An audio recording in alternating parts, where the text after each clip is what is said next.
welcome to another episode of Laying Down the Lore of the Old World, a lore podcast in which we aim to separate our dragons from our dryads, our griffins from our goblins, and our witch elves from our wood elves, and generally ask, what's up with this Warhammer stuff? My name is Ben Crone Barber, and while I used to know pretty much fuck all about Warhammer, I now know very little. With me is my co-host, Christopher Crowlin Allen. I've got to go raving tonight. You've got to go raping tonight? Actually, I did not hear that right. Wow! Raving. Who, despite years of valiant effort, still knows next to nothing. I'm a serial ravist. And my dear brother Darren. Certainly about consent. Hello. Who knows so much about Warhammer, it's frankly disturbing. After an abysmal attempt at playing Vermintide many moons ago, this dichotomy between our levels of understanding became clear, and this series is an attempt to address that ignorance. Hooray! Hooray! Yeah, I'm not sure your enunciation comes over on the old conference call sometimes, Crown. Oh, yeah? My V's sound like P's? Yeah. Is that what you're saying? Okay. Yep. That's exactly. Sorry, all I heard there is my vaginas sound like penises. That's all I heard. My V's sound like P's.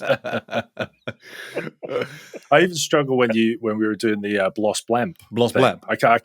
Some people are really good at just dropping a B before every word. I just really struggle with it. Like, just in case anyone's wondering, Bloss Blemp bums Borden Bamsey. But allegedly. Kral, you a couple of episodes ago there was some vague conversation about a Warhammer musical, and you've got a bum Borden Bamsey. No. I believe there was some sort of promise of a first few verses. What have you? Well, if you think there was some sort of promise, I better deliver on it, haven't I? Yes. You better some sort of deliver. Here we go again. Oh my goodness me. Okay, but I'm going to need you guys to sing the. Let me just quickly chat GPT in this situation.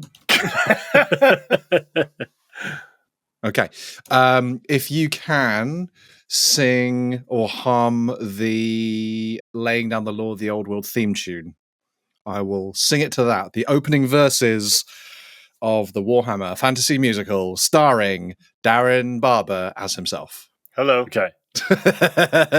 And also, this is going to go bad because there's no synchronization between the audio and video. So let's see how this is. No synchronization. It's going to sound. Hold on. Hold. No, we're going.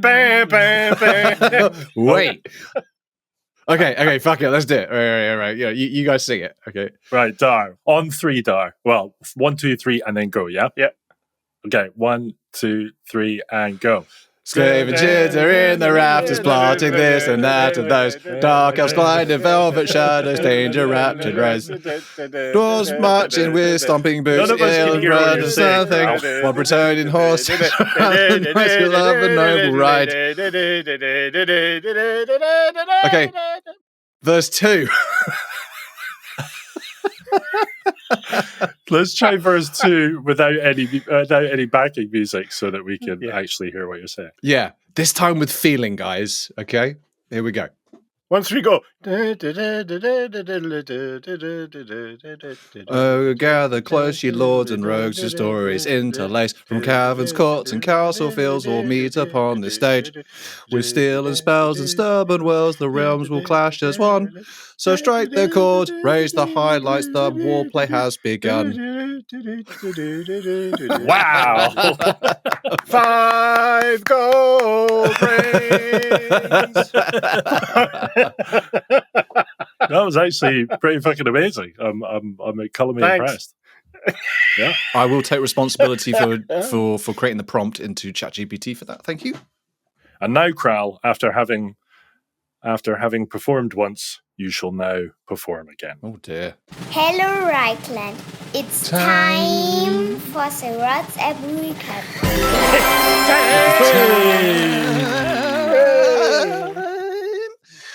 Chorfs. Chorf times. More specifically about the Black Fortress of the Chorfs. Oh shit, Chorfs. Yeah, The Black Fortress is a place Fortress. in the Darklands. Somewhere down there, down in the south, or down on the spongy bit of the thumb, if you want to use the weird Barber brother. Yes, spongy thumb. Yes, hand map analogy. but the spongy bit of the right, A right thumb, hand. that's- Yeah, the right thumb. Yeah, or just south of the Darklands. While you're looking at it, It I'm so happy he's is used the hand map. a place where generally you are sent. Where dreams can come true. Yes, if you believe hard enough, you can make it. Yeah. You will end up in the Black Fortress. It The is Chorfs. Santa's village of evil. Carry on, guys. This is great. I don't have to say anything. Go on. Go. We're agreeing with you, Kral. We're agreeing with you. Yeah, Black Fortress, man. Oh yeah, it's where like you go where your individuality is stripped away when you've kind of been shamed as a Chaos Dwarf or Hobgoblin or others, and you kind of go into a life of servitude basically, and it's a militarial kind of place. Everybody knows your name. Yeah. It's like the opposite. It's the opposite of Cheers, basically, is what you're saying. Yeah. Yeah, exactly. No beer. Well, nobody No knows young your Woody name. Harrelson. It's weird seeing him in that. Yeah. And, No Ted Danson. Oh yeah, there were the very cool Infernal Guards. That was the main thing to come out of that show. The Infernal Guards, who I've got a hard on for. I think those guys are wicked. Yes. Yeah. And the Chaos Fleet as well.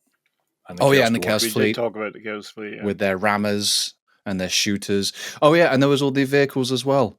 This has to be one of the lamest recaps I've done. It really does. Sorry, guys. No, I just read the blurb. But but I didn't even exactly. I could have just done that. But you know, here I am. Yeah. Of the war machines we discussed, which was your favorite? It was the ogre loading. Oh, it's the half-naked ogre loading mortar, which just kind of the ammo just flops out. That had a range.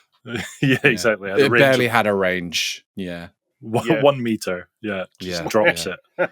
The best that you can hope for is that you can build a train line directly in front of the enemy's front line before they move. And then you can kind of steam train along and just plop. Fire the cannon of disappointment. Yeah. Fire the comedy cannon. It's like the fantasy version of a penny whistle, just to kind of. Yeah. Yeah. Okay, now let's do him some more justice. The Black Fortress with the Infernal Guard, and you had the Iron Sworn as well, which is basically the elite of those units, and they protect the Infernal Guard. Yeah.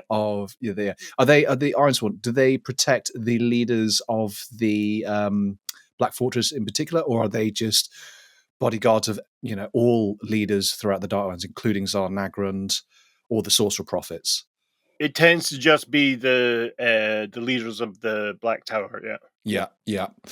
And great lava lamp helmets. Really, really jazzy lava lamp helmets. Yeah, they were great. Long extension cables. Yeah. The snag a lot. Yeah. That was me trying to give them justice. Yeah. It's like... And the helmets are magic, aren't they? So they're hot on the outside, cold on the inside, just like armadillo. Exactly. Yeah. The armadillo helmets of the Infernal Guard. No, they are the reverse of armadillos. Armadillos don't tend to be hot on the outside. They're crunchy and on cold the on the inside. We were talking about hot and cold, not crunchy and smooth. Yeah.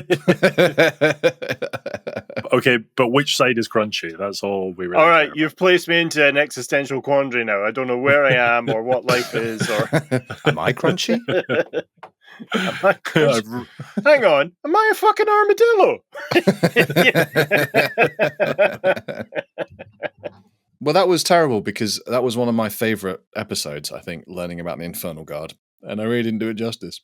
So off to the Black Fortress I go to redeem myself. And then there was that awesome picture of one of the Infernal Guard who was he was on his way back from, he just got home, hadn't he? He'd been out to do out something. from a hard day's fighting. Yeah. And it had gone horribly. and he was kind of dragging his axe along the ground, kind of smoking on smoldering. Yeah.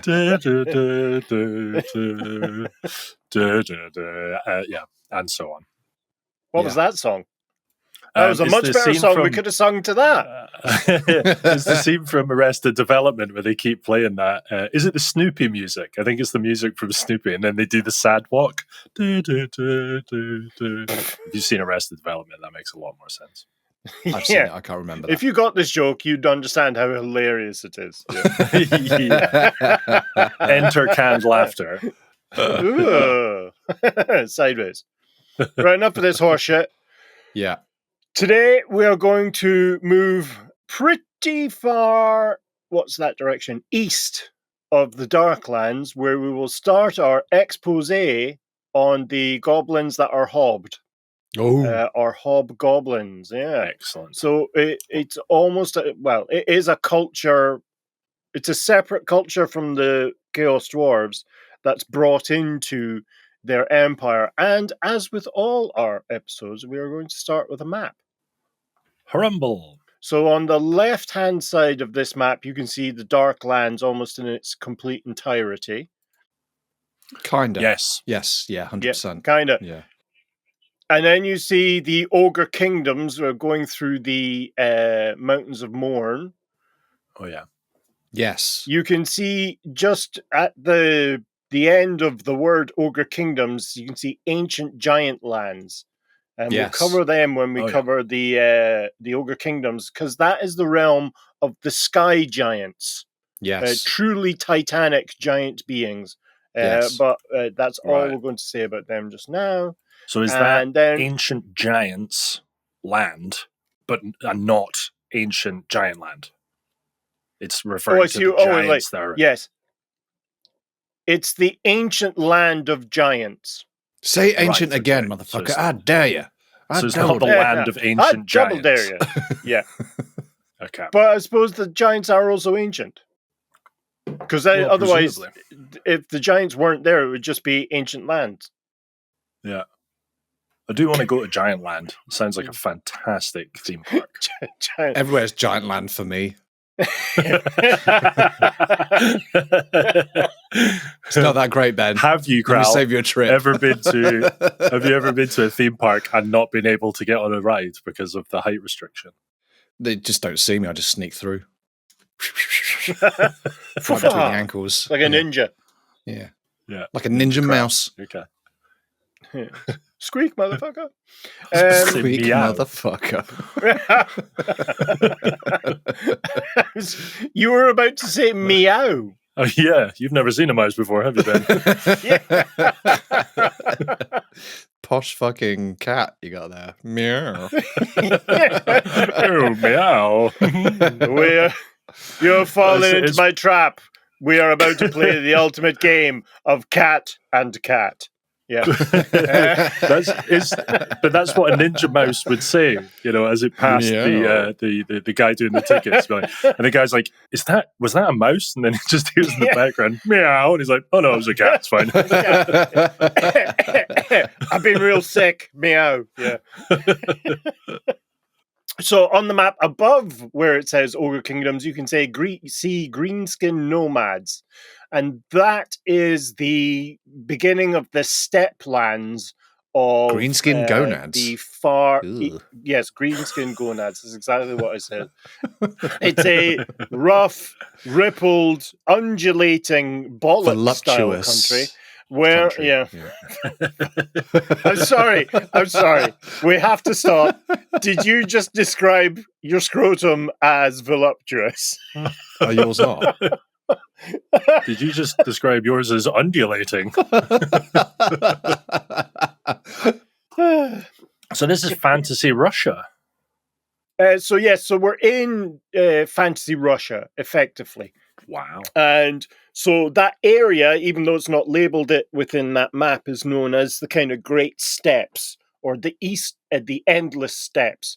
It being, just a vast kind of, not wasteland, but a vast plain made up of kind of, interspersed with plateaus and rocky outcrops huge kind of seas of grass, and every now and then a kind of sparsest forest. Mr. Chris.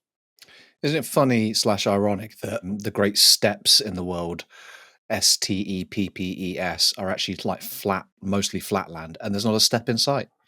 Only to people who speak English, yeah. Oh. Where is that? The steppes, Yeah, where is the steppes? like Mongolian, Tibetan, kind of West right. Asia, Siberia, that kind of area. Yeah, that kind of notion, yeah. East Russia, West Asia, yeah, that kind of thing. Yeah. The great steppes in Warhammer are described as kind of a dry and cold, empty grassland dotted with equally dry and cold forests, which are themselves simply made up of kind of just collections of stubby trees. It's like Shetland. They're with the wind, the Isle of Shetland, north of Scotland. It's so windy that there's no trees, effectively. The winters here in the steppes are absolutely, well, Baltic, I suppose, really, really cold, but still just warm enough during the summer to support plant life. Where it's situated within the Warhammer world, to the north of it, you have the actual Chaos Wastes. So it butts directly onto the Chaos Wastes. To the south, it's perhaps not clear on the map we shared, but there is a significant desert running in front of what's called the Great Bastion there on that map. Somewhat ironically, the desert is exactly that color of the map. And to the southeast, we've got Grand Cathay and the Great Bastion, which is the fantasy Great Wall of China, defending against the incursions from the steppes into... I think it was defending against incursions from steppes, from the banned steppes. I couldn't pick them out of a lineup, honestly. So the inhabitants of this land really fall into three kind of broad cultural categories. It's a land defined by constant warfare and nomadic horse tribes. That's tribes mounted on horses, not tribes of horses, although that'd be cool. And bloodshed and kind of tribal feuds are a daily consideration, kind of spanning generations in terms of vendettas and kind of blood feuds.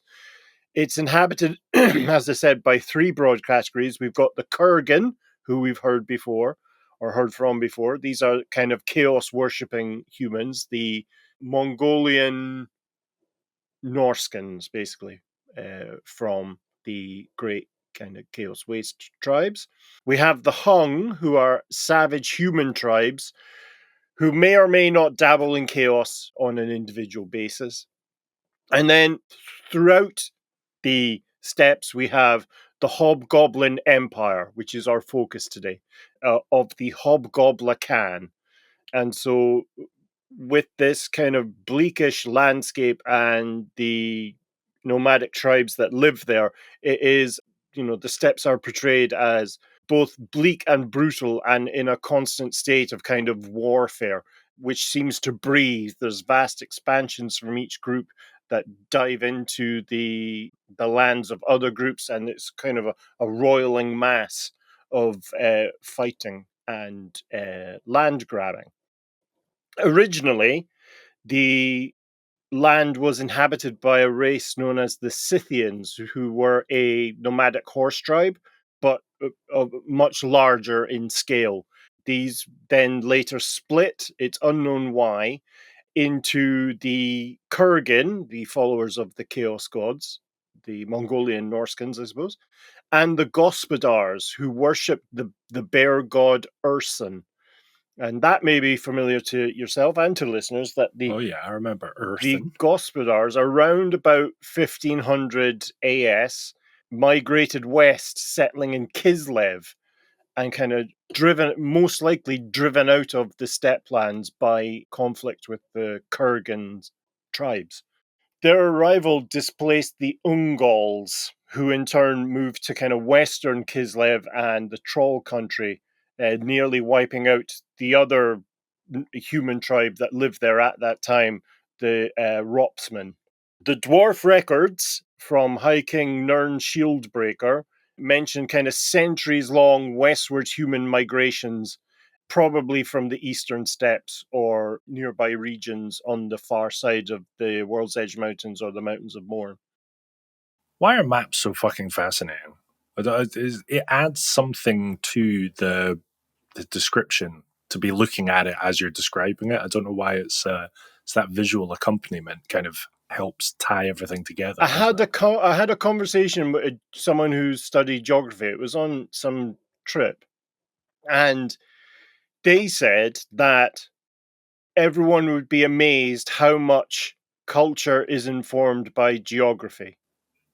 Like, and if you think about it, say for instance, the two kind of cultures of our time or recently, we have the Americans, who are these kind of big, wide open people, very boisterous and brash and, you know, free, this kind of freedom thing that they seem to have become infected with.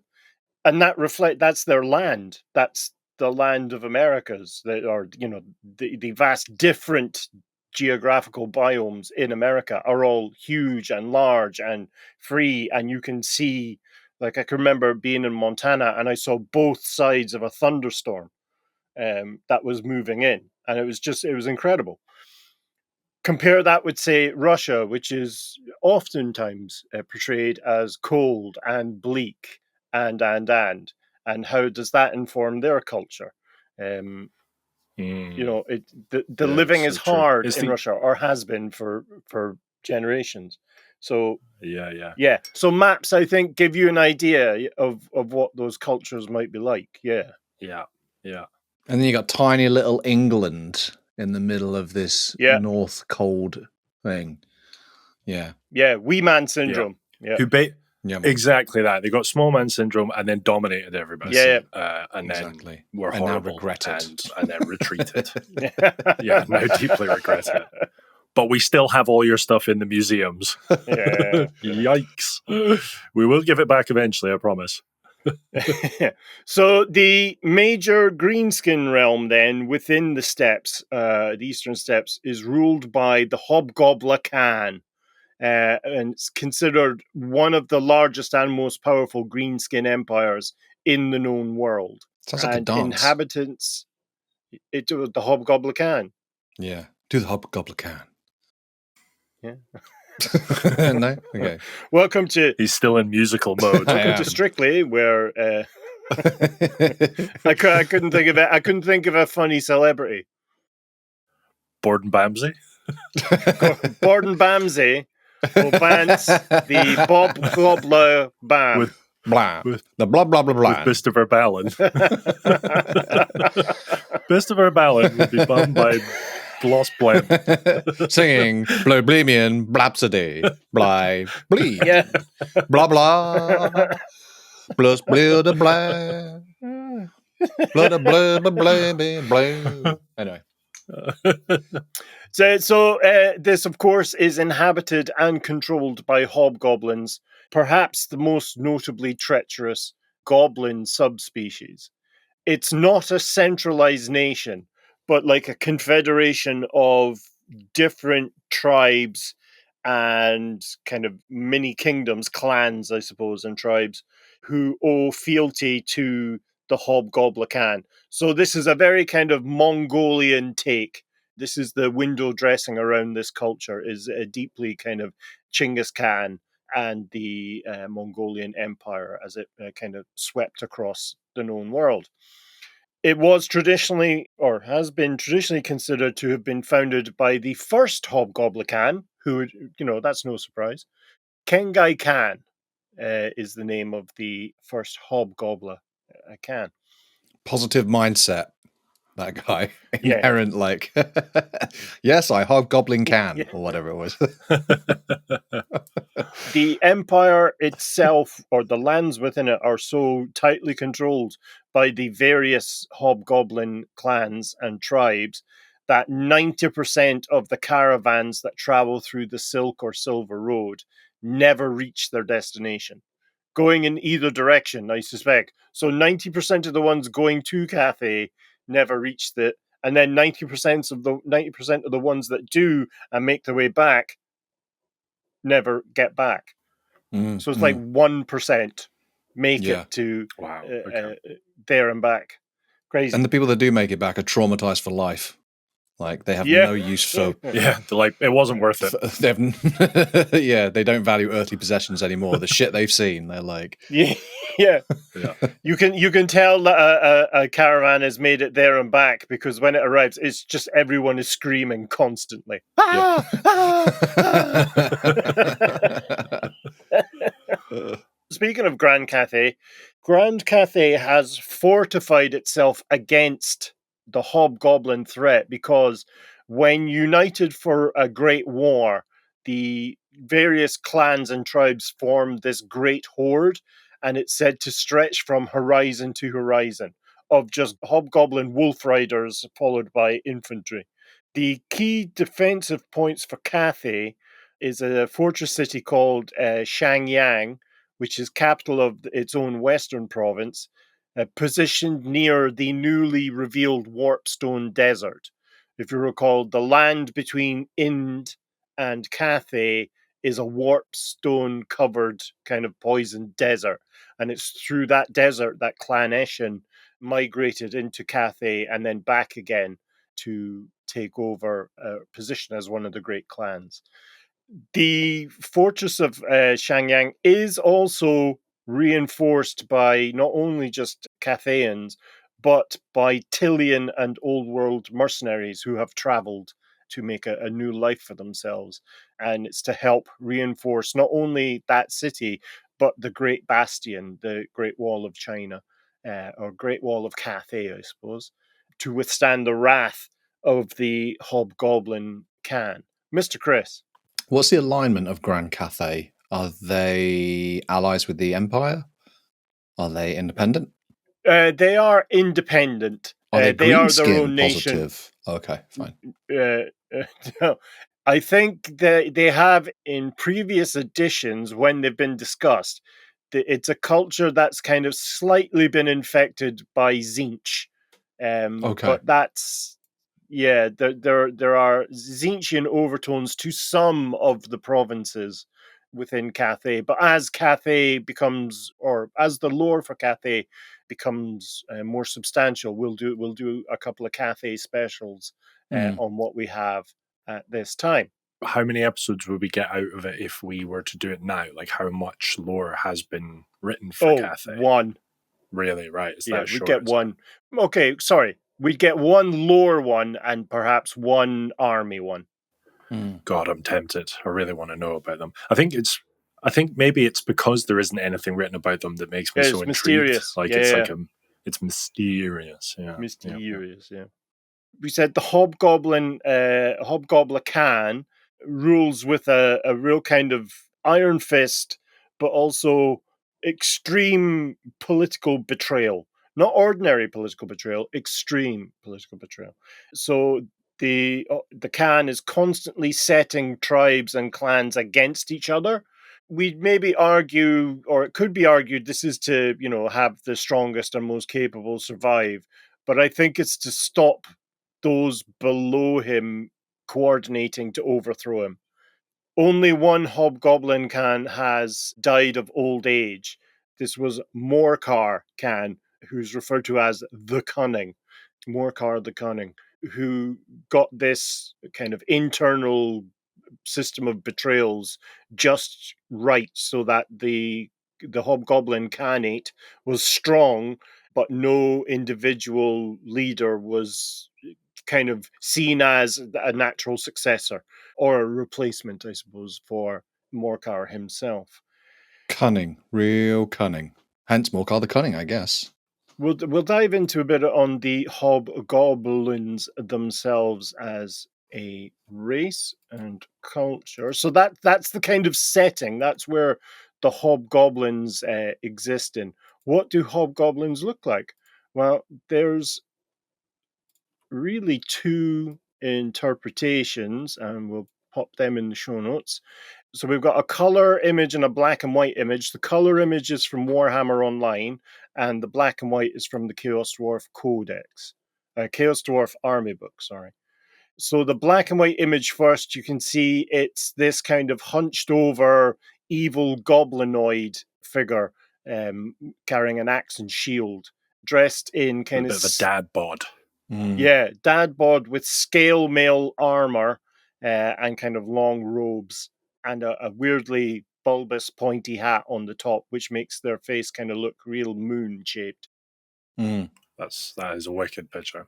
And then on the color image there, we have a more goblinoid version, slightly more evoking the Mongolian culture in terms of layered leather and metal armor, again, scale mail, and this kind of cruel-looking scimitar that it's holding. So this would be a wolf rider, before, a wolf rider, its wolf is just out of shot. Sans wolf, yeah. Sans wolf. Yeah, the wolf is implied. Yeah. How tall are they? They are roughly the same size as men if they stood fully erect, but they are hunched over. They have a kind of very bony or a heavily bony, bulbous back. Look at that for B words. Makes me pull my shoulders back and sit up straight. That does. Just wow, Crow, you're a lot taller than I thought. Yeah. Me? No, I'm not a hobgoblin. No. If that's the case, then that scimitar is fucking massive. Yeah. That's like a broad scimitar. Oh, yeah. Another image I'll just throw up here is the miniature from the 4th edition of a hobgoblin hero. So you can see that it sits sort of somewhere between those two images. Oh, yeah. And it carries an axe and shield. Now, you'll notice that in the black and white and the color art images, the black and white one has a fairly meaty looking axe there, while in the colored image, the hobgoblin has a more kind of cruel orcoid, goblinoid style weapon with like nicks in it and stuff. This really highlights that the hobgoblins who are associated with the Chaos Dwarves receive better quality weapons directly from the Chaos Dwarves. If you recall, there was a barter system going on. They get a better quality steel, I suppose, is what I'm saying. They're more technically proficient weapons, superior weapons, being able to penetrate armor and so forth. It does look more impressive. I just wanted to comment on the miniature from, is that the 4th edition miniature? Yeah. Of the Hobgoblin hero. That era of painting, they love their reds. They love their vibrant colours, don't they? Yeah, so 2nd edition 40k and 4th edition fantasy came after the management buyout. So they changed the kind of look and feel. It's very primary colour. Yeah, if you are able to have a flick back through any of the books, it's a lot of primary colour. There's What was the thinking behind that? Make it more brighter and attractive to kids. I see. Right. Okay. Sales. That mini does look like he's borrowed some hats from the Chaos Dwarves. Doesn't Yeah. That's the hat most Chaos Dwarfy hat I've seen in those three. Yeah.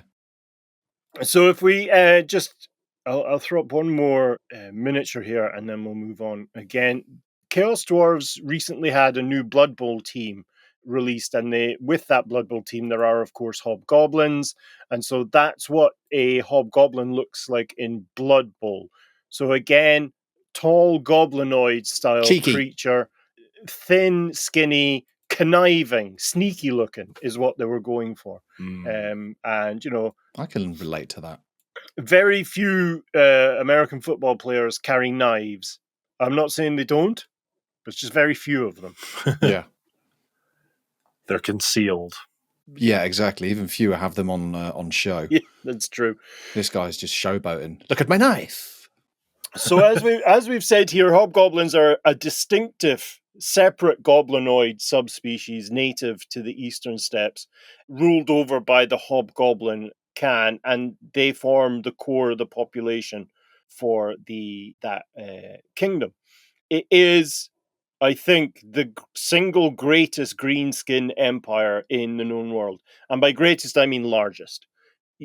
most other Greenskin tribes are fractious and they never kind of form together to create an empire unless it's a Wa.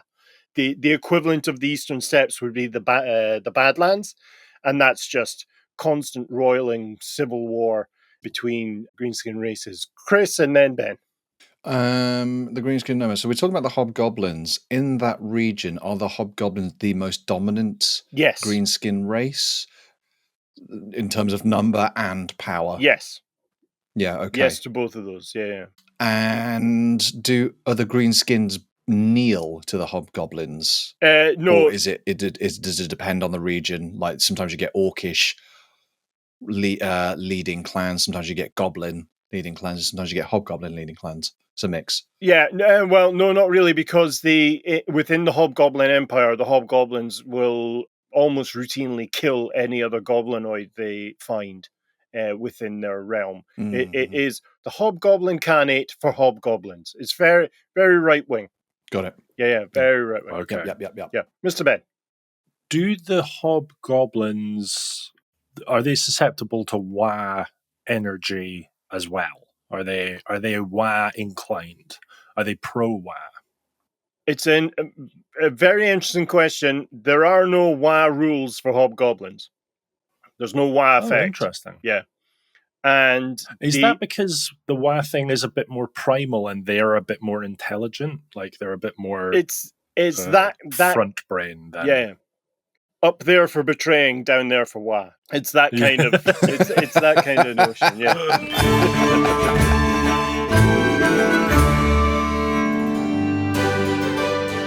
Hi, I'm Reginald T. Robberbottom III, and I have it on good authority that you're going to die soon.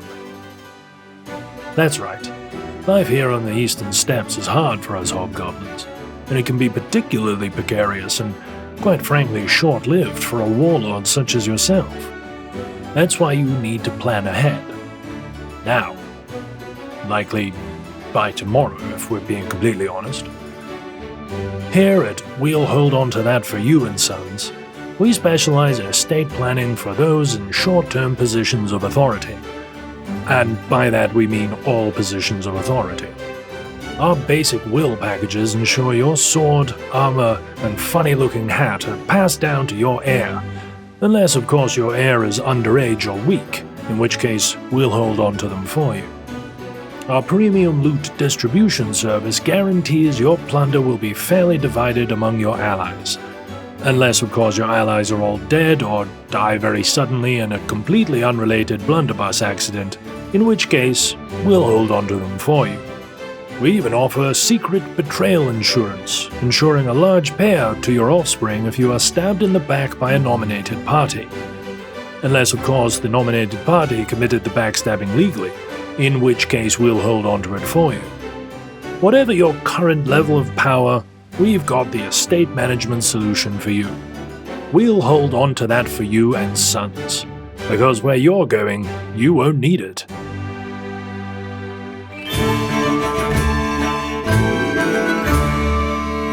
They are regarded as traitors by all other Greenskin clans and races, mostly due to their betrayal of the slave uprisings against Chaos Dwarves. So these are the, what do they call it? Not conspirators. Is it conspirators? Collaborators with the evil empire of the Chaos Dwarves. It's this very treachery that made them the favored servants of the Chaos Dwarves within their realm, who trust their deceitfulness because it sort of makes them predictable. If you know you're always going to be betrayed by your servants, you can plan around it. Do you know what I mean? Just don't have fucking servants, brah. Yeah. Like it's mass paranoia. It's like that kind of thing. Yeah, exactly right. Yeah. So despite being despised, the Hobgoblins have remained feared and, powerful, notorious for both their, it says, notorious for their cruelty, wickedness, and filth. I think they mean dirty rather than dirty minds. Do you know what I mean? Constantly saying off-color jokes. When not fighting each other, the Hobgoblins wage war on most commonly the men of the kind of Grand Cathay, Empire, plus then the other two kind of nomadic horse factions within the Eastern Steppes, which are the Kurgan and the Hung. Try and imagine, at the end of the Lord of the Rings when the Rohirrim charge into the orc forces, this huge cavalry charge. Imagine if it was just another cavalry army heading in the opposite direction. So it's just two, as in front of each other, not back to back, and then they just separate. That would have been weird in that movie. But just like passing. yeah, Yeah, exactly. Yeah. but it's just constant Like lanes on a motorway. Yeah, constant running mounted battles that have raged effectively for generations upon generations. And it's to combat against this constant cavalry invasions that the Dragon Emperor built the Great Bastion, which is a wall hundreds of feet high and thousands of miles long to contain the threat of the Hobgobla-Khan's forces. Given its size, given it's hundreds of feet high and thousands of miles long, it's too big to have it garrisoned completely, fully all of the time. So that does allow Hobgoblin raiders to slip through the various undefended gateways to wreak havoc. So a chain is only as strong as its weakest link, I think there, and someone needs to tell the Dragon Emperor of Grand Cathay that. Yeah. Why did you leave gates in a wall? Yeah. Probably so you can get stuff in and out. Yeah. Or Trebuchet over. I mean, it's not implied, but have doors, because it's not a gate; it's an archway. Exactly. Yeah. Or ladders. That was the thing that I didn't understand about in Game of Thrones. You have this fucking huge wall, and then there's just a big archway in the middle of it. Just go up and over. Why do you have to create a weak point?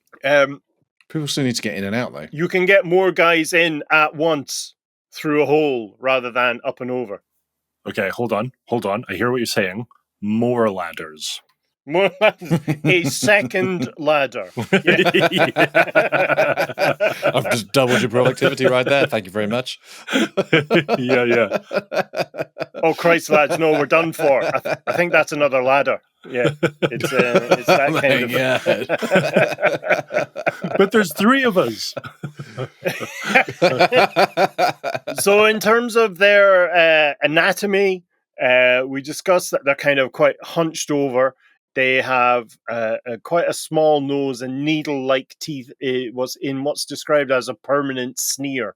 They've got shifty red eyes, and their kind of back hump, this kind of hunch thing, it's believed by some, proto-biologists within the old world that this has evolved as a protection from backstabbing. So it is an evolution against a cultural phenomenon within their nature. Literal backstabbing. Yeah, why not? Literal backstabbing. Hobgoblins are completely and utterly untrustworthy, readily betraying their allies for advantage and survival at a moment's notice. They hold a really deep suspicion towards anyone who doesn't betray others, and they see loyalty as completely unnatural. I suspect it's voluntary loyalty as completely unnatural. Enforced loyalty, they're completely familiar with from the Chaos Dwarfs and from the Hobgobla-Khan. Yeah, I was going to say, to have some semblance of a society, you got to have some structure, some element of trust, some element of loyalty. But as you've described it, enforced loyalty. Yeah. It's enforced by pain of death. Do it or you fucking get your kneecaps ripped off, kind of thing. Darren's like, oh yeah, boy, I can relate to that. As an Irishman, let me just say, kneecaps. No thanks. As in, you don't like them.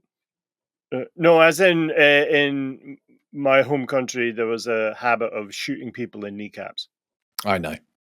Had to be there, great. Really. Yeah. Not great. Yeah. Back to our lovely hobgoblins. This desire for self-preservation is paramount in their kind of mind and in their behavior as such, which makes them kind of Skaven-y as well. There's some parallels with the treachery of Skavens and hobgoblins, so that an individual hobgoblin will endure any humiliation to prolong or improve their own life, which makes them quite cockroachy as well. Skaven-y, cockroachy goblins. Yeah, that rolls off the tongue. But is Skaven mentality driven much more by fear than anything else? Yes. Whereas Hobgoblin is selfishness, I guess survival. Ambition. Yeah. As such, and certainly as the point Chris just made, their entire society is built on constant backstabbing, assassination, and treachery, far more intensely than any other goblin culture that we've covered already. And indeed, poisons are an accepted and perhaps often celebrated method of advancement. So, imagine in a job, you're working away in the office and your boss drops dead, and suddenly Gary from accounting claims his office. The body's not even dead. The body's not even warm. The body's as it's falling. Yeah. Gary claims the office.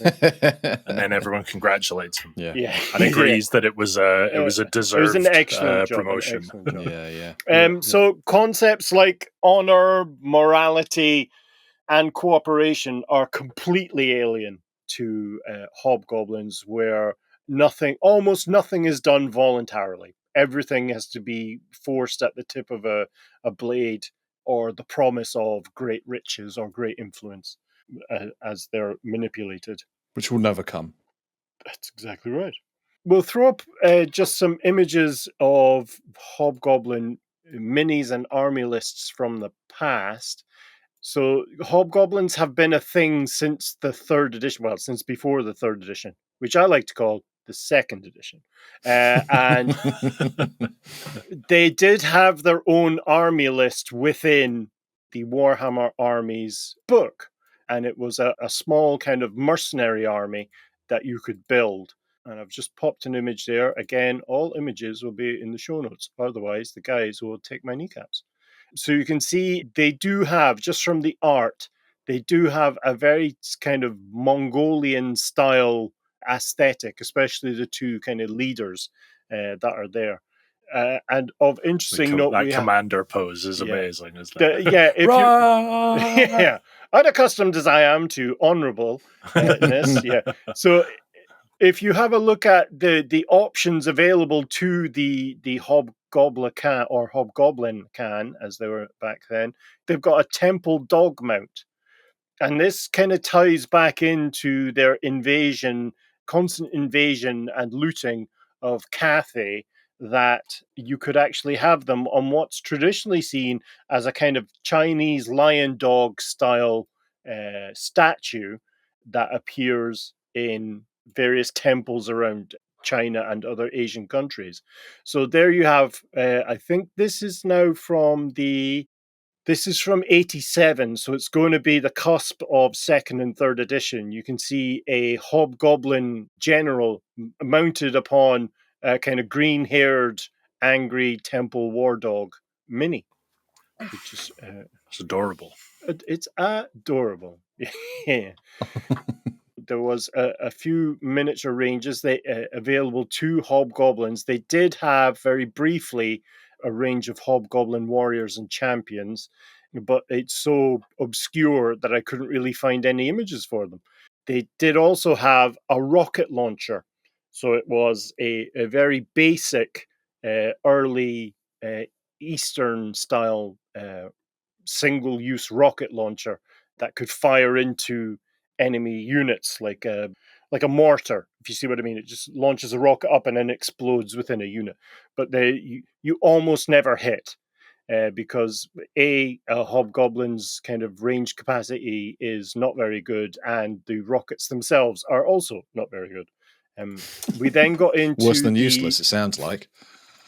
Worse than useless. We got into the 4th edition, where we see the hobgoblins, who we looked at in the very first episode. You've got this more traditionally kind of long-nosed, big-hatted style hobgoblins that fight as part of the Chaos Dwarf army list. So we went from the hobgoblins being their own thing to then them being part and parcel of the Chaos Dwarf Empire. You could combine the Hobgoblin mercenaries and the kind of tainted Chaos Warrior dwarves from 3rd edition, but it's only as like the Hobgoblins were mercenary allies of a Chaos Dwarf force. They look like a rowdy posse of greenskins, they do. Yeah. There's a lot of axes flying around as well, isn't Yeah, there? a Like lot if of you're it- in that lot back of- row, you'd be like, hey, lads, Yeah. If you're in the middle of that unit, yeah. yeah, just let's waist height, all right? Let's just keep the axes down low till we actually get into the thick of Let's it. fucking keep You them can up take high. someone's eye out with that. Let's keep them out of tall hat chopping vicinity. So these hobgoblins that we've just seen there are part of the Chaos Dwarf Empire. So they are the enforcers. They are the slave masters, the most common type of slave master within the Chaos Dwarf Empire, serving under Chaos Dwarf slave masters. And so these are the ones that are in there routinely whipping, beating, killing slaves to motivate other slaves to do the actual work. They are incredibly cruel slave masters. It's the second largest kind of cause of death amongst the slaves of the Chaos Dwarf Empire. The first is just death from exertion, and the second then is being killed by the Hobgoblin slave masters. They accompany Chaos Dwarf forces on slave raids and are used as kind of cannon fodder by the Chaos Dwarves themselves, with the kind of survivors of the Hobgoblin forces then getting more of the booty because their friends and allies, or well, the other hobgoblins, I should say, have been killed off. So the pool of money is split between a smaller group. In the Chaos Dwarf armies, you have the Hobgoblin warriors that we've just shown the image there, that regimental image of axemen. We also have Hobgoblin archers and Hobgoblin wolf riders. And so I want to close out today's episode with just a quick look at With the a story. quite infamous Hobgoblin wolf rider regiment started off within the Eastern Steppes themselves and eventually migrated to the Old World. And this is Oglakan's Wolfboyz. So these will be touched upon again when we do the Dogs of War. They are a notorious band of hobgoblin mercenaries from the Eastern Steppes, are usually hired by what's considered the evil factions within the Old World, Chaos Forces, Orcs and Goblins, that kind of thing, and indeed Chaos Dwarves. They're known for being quite battle-hardened and highly skilled kind of wolf cavalry, handy with both bows and swords. And again, as they are hobgoblins, notoriously untrustworthy. The Wolfboyz served under the Hobgobla-Khan within the Hobgoblin Empire, and the Great Khan, each Khan, commands their own horde, and it's usually leading around about 500-ish wolf riders.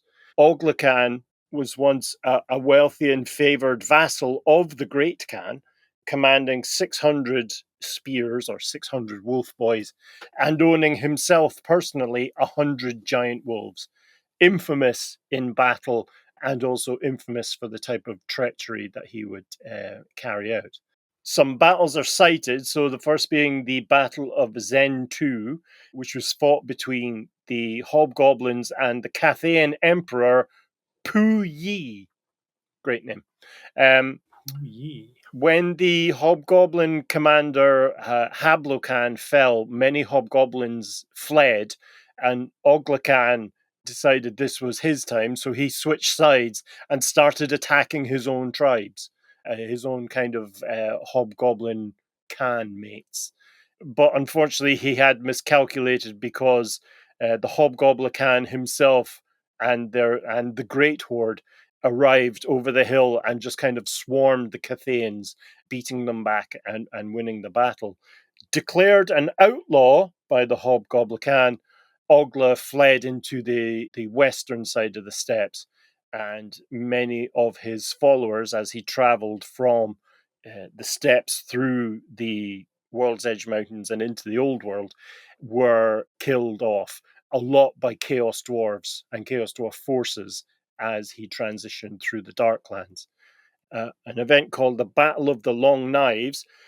Oglakan's tribe was fleeing west through the Silk Road, so through that road that cuts through the Darklands, and he joined the Black Orc warlord Gordog Smasher, betraying him with monotonous regularity mid-battle, and sided with the Tillian mercenary general who was commanding a caravan, and the general Giovanni Giuliani, great name, rewarded him with basically employed him. He was so good he gave him a job on the spot as part of a caravan protection.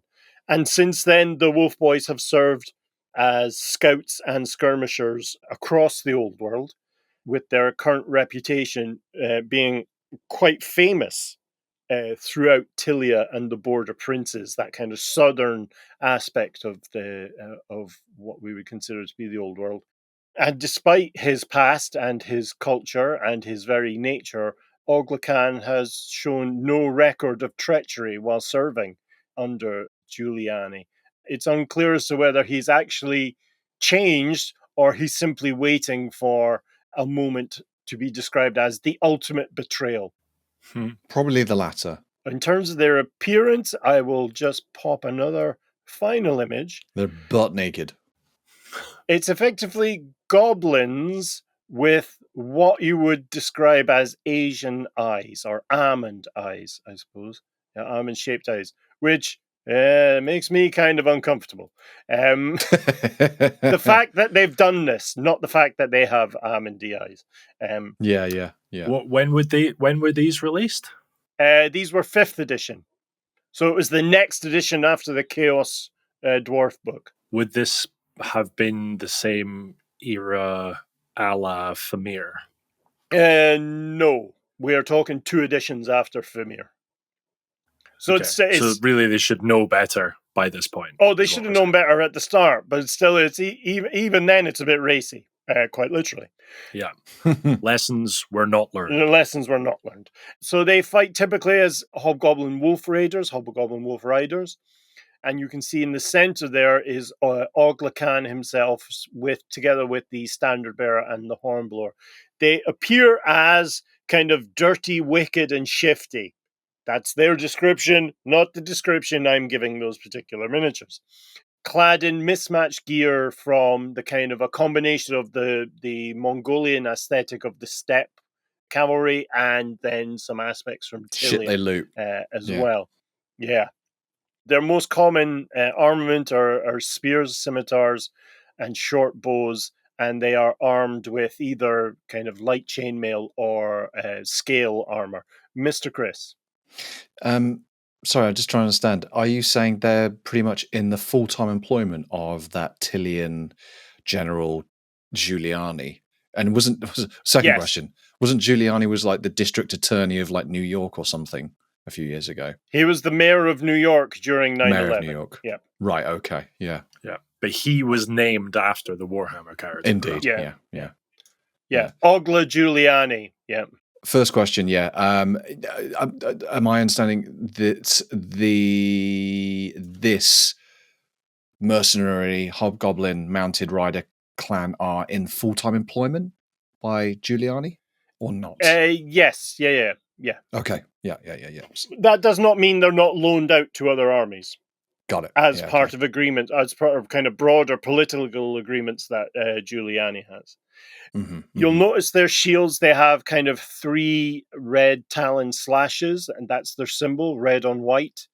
And Oglah himself wears kind of dented scale mail armor, carries a barbed spear, and together then with a bow and shield to match the kind of capabilities of the rest of his unit. Where once Oglakan had about 600 riders when he left the steppes, he's now reduced to about 80.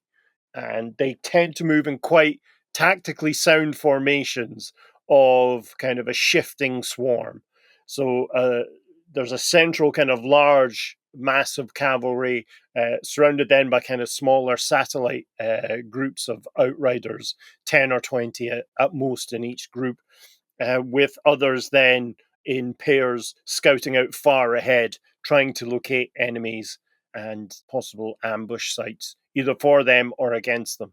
And so their chaotic and goblinoid appearance hides this kind of disciplined tactical mind, tactical squad formations when they're out in battle.